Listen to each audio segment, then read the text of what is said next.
Altan şekerleme 18. yüzyılda Karagözoğlu Emin, yani büyük dedem 1. kuşak Karagözoğlu Emin tarafından kuruldu.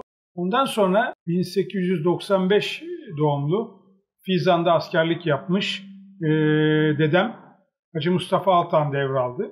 Hacı Mustafa Altan'ın 4 kardeşi de, tabii o seneler savaş yılları, 4 kardeşi de Çanakkale'de şehit olarak künyeleri geldi. Bu konuda da hem hüzünlü hem de mutluyuz aile olarak. Mustafa Altan da 1972 yılında vefat ettikten sonra oğlu 1925 doğumlu Hacı Abdullah Altan'a bu görevi, bu iş yerini, Altan şekerlemeyi bıraktı. Babam hakikaten çok sıkı bir çalışmayla Altan şekerlemeyi bugünlere kadar getirdi. Şu anda evde çok şükür sağlıklı, sıhhatli yaşamını devam ettiriyor. Ara sıra geliyor. Kendisinden şekerleme konusunda geleneksellik adına feyiz alıyoruz. Bilim, görgü alıyoruz. 2010 yılında da 4. kuşak olarak ben bu işi devraldım. Eksiklerim var mı? Var, ama tabii ki günden güne kendimi geliştirerek geleneksel şekerciliği ilerletmeye gayret ediyorum. Bu bir kültür. Devletimizin bilhassa böyle işletmelere destek vermesi lazım. Bu destek maddi destek değil ama manevi destek. Maddi destek çok önemli değil. 4. kuşak olarak Altan şekerlemeyi devam ettiren bir kişi olarak bizim bu işi devam ettirmemiz lazım. Çünkü Türkiye'de 4, 5, 6 kuşak maalesef yok. 5. kuşağa gelirsek kendisi matematik mühendisi. Büyük bir şirkette müdür olarak çalışıyor. Gelir Altan şekerlemeyi zamanı geldiğinde devam ettirmek isterse bizi mutlu eder. Ettirmek istemezse de yapabilecek bir şeyimiz yok. O günkü şartlarda bir çözümünü buluruz. Bizim müşteri portföyümüz, ben nasıl 4. kuşak olarak devam ediyorsam, Anadolu'dan İstanbul'a gelmiş, İstanbul'un taşı toprağı altın diyerek gelen insanların çalıştığı bu bölgede eskiden hal vardı, yemiş iskelesi vardı, yağ iskelesi vardı, kuru gıda sitesi vardı Unkapanı'nda, İMÇ blokları vardı, ambarlar vardı. Hatta Hacı Şakir sabunları hemen bizim yanımızdaki 2. sokakta yapılıyordu. Bizim müşteri portföyümüz Anadolu'ya. Çünkü oradan gelen insanlar burada hem ekmek paralarını kazanıyorlardı hem bekar odaları dediğimiz yerlerde yatıyorlardı. Bu insanlar hali hazırda o günkü çalışan dedelerinin torunları da şekerlemeleri alıp memleketlerine götürüyorlar. Bu bir geleneksel bir alışveriş oluyor, devam ediyor. O açıdan da mutluyum.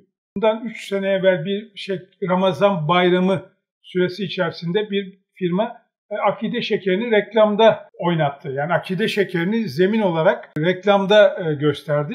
Ramazan bayramı bitti. Bayram sona erdi. Bir baktım yanında ufak bir çocuk, siz deyin 8-9 yaşında, ben diyeyim 10 yaşında. Annesiyle birlikte kapıdan içeri girdi. Direkt şu anda konuşma yaptığımız akide şekerleri kavanozunun yanlarına geldiler. Ben de buyurun hoş geldiniz dedim.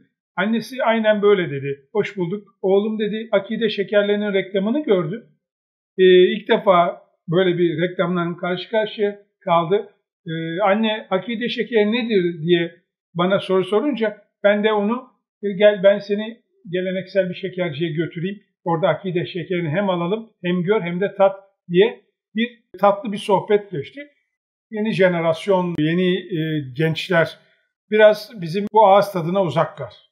Uzak olmalarının sebepleri örf adetlerin, gelenek göreneklerin devamlılık arz etmemesi.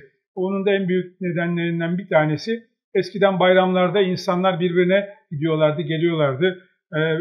Giderken gelirken ufak böyle kutularda akide şekeri, badem ezmesi, lokumlar alıyorlardı. Ama şimdi son zamanlarda çok uzun süren bayram tatilleri iç turizmi canlandırmak adına turizm seyahat turlarına geldi. İşte bu konuda da eleştirmekten çekinmeyeceğim.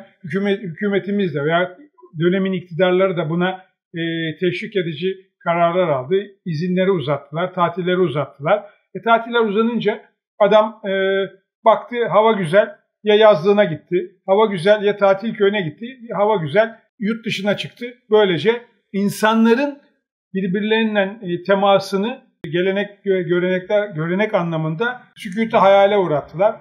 Tabii insanlar birbirine gidip gelmeyince de o tatlı şeyler bir kutu baklava olabilir, bir kutu lokum olabilir. Tadılmayınca da o güzellikler olmayınca da yeni jenerasyon ufak bu işlerden uzaklaşıyor. Yani sizin anlayacağınız biraz erozyon var. Benim işim biraz keyfe keder, biraz zevk işi.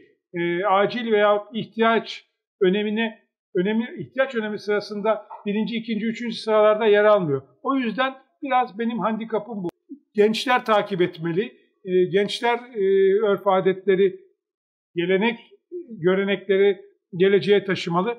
Yani bizim için, toplumumuz için en büyük düşman gene bizim içimizdeki gelenek, görenekleri kaybetmek, örf adetleri kaybetmek, başkalaşmak.